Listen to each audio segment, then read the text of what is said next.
Salam alaikum, bonsoir. Alors, on reçoit encore une fois un candidat pour vous le présenter, un candidat pour les élections du 26 mai. Et oui, on va voter ce dimanche prochain pour les 3 élections d'un coup pour la région, la Chambre et l'Europe. Et ce soir, je reçois une personnalité bruxelloise très connue, Bernard Clerfailly, qui est tête de liste défi pour la région. Et oui, c'est la liste numéro 11. Bernard Clerfailly, bonsoir. Bonsoir, salam alaikum. Wa alaikum salam. Alors, je rappelle que vous êtes bourgmestre de la commune de Schaerbeek et député bruxellois sortant.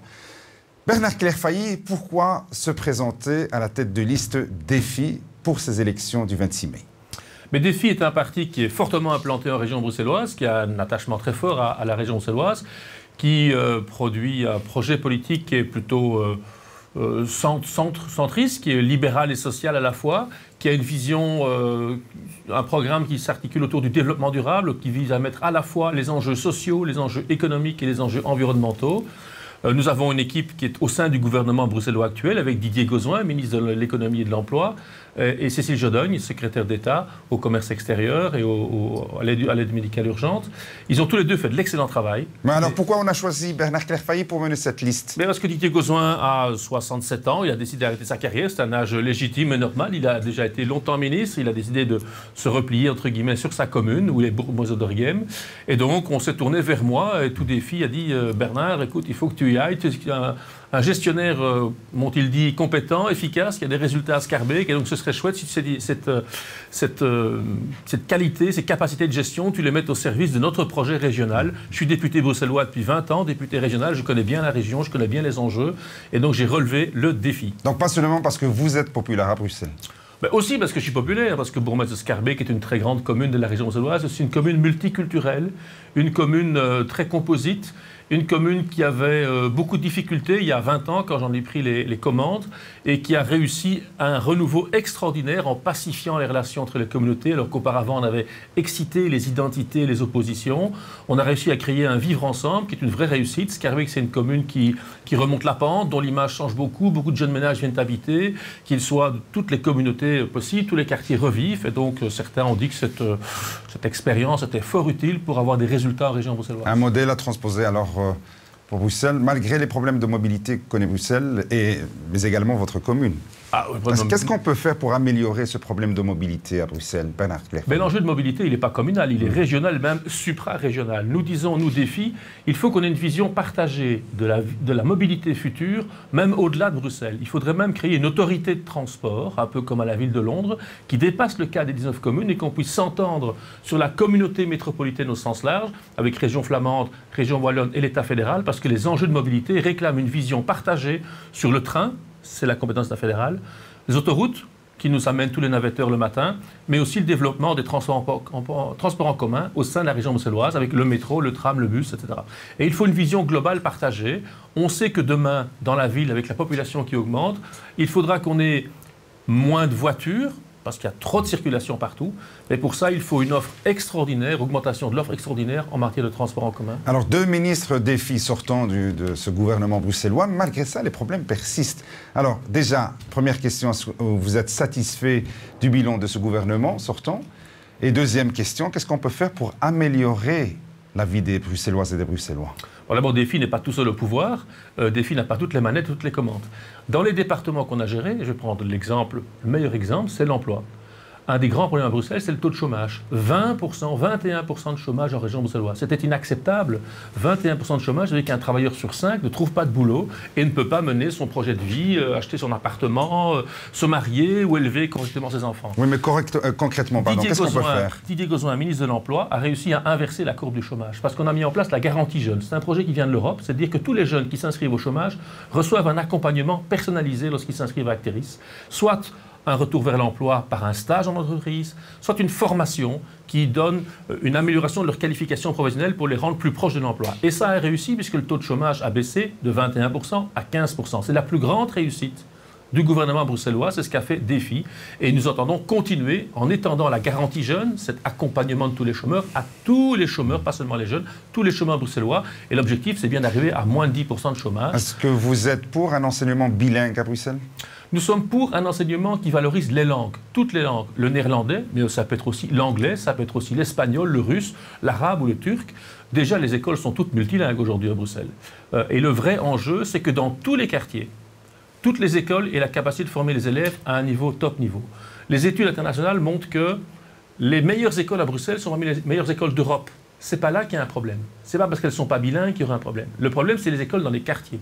Et il faut que dans tous les quartiers, tous les parents qui mettent leurs élèves, leurs enfants dans ces écoles-là, aient un enseignement de qualité. Et le premier problème dans ces écoles, ce n'est pas tellement qu'elles soient pas bilingues, c'est qu'il n'y a pas toujours des professeurs. Une étude a montré que dans 15% des cas, dans 15% des heures, il n'y a pas de prof en face des élèves. S'il manque 15%, 1 heure de cours sur 6, c'est maintenant qu'au bout de l'année, les élèves connaissent un peu moins. Donc il faut inciter les enseignants les plus expérimentés à venir travailler dans ces écoles-là pour que tous les élèves aient les mêmes chances de réussir leurs études primaires et puis secondaires. Et évidemment, en multipliant les formations, aussi en langue et en plusieurs langues, parce que Bruxelles, qui est internationale, a besoin que beaucoup de gens maîtrisent des langues. Bernard Clairfayet, est-ce que le tissu économique bruxellois est capable d'absorber le taux de chômage ou le chômage des jeunes? Oui. C'est à Bruxelles que le chômage a plus diminué, plus qu'en Flandre, plus qu'en Wallonie, il a beaucoup diminué à Bruxelles, alors même que la population augmentait. C'est bien la preuve qu'on a créé à Bruxelles plus d'emplois que dans les 2 autres régions. Donc la conjoncture internationale qui a aidé à la création d'emplois, la politique du gouvernement fédéral qui a aidé à la création d'emplois, tout ça a aidé. Mais à Bruxelles, l'activation du chômage qui a été mise en place par Didier Gozouin et par Défi a donné d'excellents résultats et le nombre d'emplois a augmenté et les Bruxellois ont été plus capables qu'avant d'occuper les emplois qui sont créés en région bruxelloise. Et il y a maintenant une volonté politique de développer les industries urbaines, dans les industries qui ont un avenir dans la ville. Par exemple, toute l'économie de la santé et de la santé, la e-santé, le secteur des médias, l'agriculture urbaine, aussi de développer les nouvelles technologies. Il y a un plan Next Tech, nouvelles technologies, ou technologies futures dans la région bruxelloise.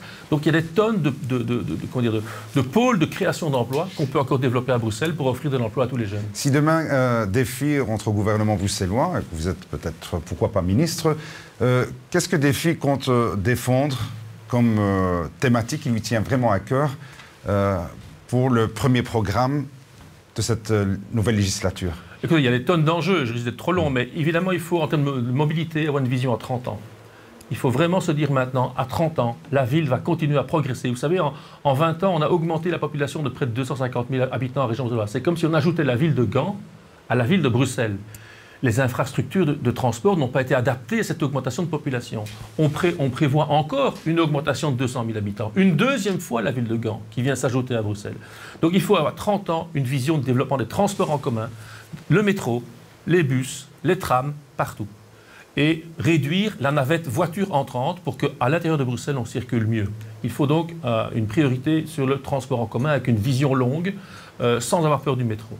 Il faut, en matière d'emploi et de cohésion sociale, poursuivre ce que je viens d'expliquer sur la formation, l'accompagnement des chômeurs pour réduire le taux de chômage, arriver à moins de 10%. C'est essentiel pour améliorer la prospérité en région bruxelloise et soutenir les secteurs innovants dans les quartiers.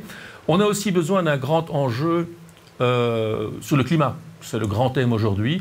Comment permettre à la Belgique d'atteindre les objectifs de l'accord de Paris, réduire nos émissions de gaz à effet de serre, essayer d'empêcher le réchauffement climatique qui va sinon créer des coûts pour tout le monde. On va quand même devoir isoler nos maisons. Si demain il fait plus chaud l'été et plus froid l'hiver, on va devoir isoler nos maisons. Donc autant anticiper, avoir un grand plan d'isolation des bâtiments publics, des écoles, des centres sportifs, etc., des logements sociaux, mais aussi des bâtiments privés avec une série de primes, d'incitants et de mécanismes pour venir accompagner les gens, faire ce travail d'isolation des immeubles, pour réduire aussi la facture énergétique que tout le monde paye aujourd'hui, qui est trop élevée. Bernard Clairfayet, avec quel parti souhaitez-vous gouverner demain, si davantage vous réussissez à rentrer à ce gouvernement? Alors, il y a des partis avec lesquels on peut trouver des convergences. Ça dépendra d'abord du choix que les électeurs feront. Si les électeurs placent en tête tel ou tel parti, nous devrons tenir compte de cette réalité-là et nous devrons entendre le vœu des électeurs. Les élections, ça sert aussi à ça, à ce que les gens puissent se prononcer et dire quelque chose. Et donc, nous serons attentifs au choix des électeurs. Nous aurons beaucoup de difficultés sur le nucléaire du côté flamand à nous allier avec la NVA, qui est un parti nationaliste, anti-bruxellois. Il l'a montré dans la gestion fédérale où il a fait qu'empêcher Bruxelles de se développer, que de réduire les services de l'État, la justice, la police, de mener des campagnes et des politiques très dénigrantes à l'égard de certaines communautés dans certains quartiers et à utiliser la question du terrorisme pour tenir un tout autre discours qui est absolument déplaisant et scandaleux de stigmatisation de certaines communautés. Et ça, ce n'est pas acceptable pour nous. On veut travailler au vivre ensemble, on veut développer la région bruxelloise, à la fois sur le plan économique, à la fois sur le plan social et à la fois sur le plan environnemental. Un dernier mot? Un dernier mot. Je crois à l'intelligence des électeurs, je crois à leur capacité de se projeter dans l'avenir. Je dis que Bruxelles a un très grand avenir devant lui, mais jusqu'à présent, on ne le voit pas arriver. C'est parce qu'on doit se donner une ambition et choisir des gens qui ont des résultats concrets, des gens qui vont avancer les choses. C'était Bernard Clairfailly, tête de liste défi à la région de Bruxelles, capitale, liste numéro 11. Merci Bernard Clairfailly. Merci. وأنا أقول لكم إلى اللقاء في حلقة أخرى.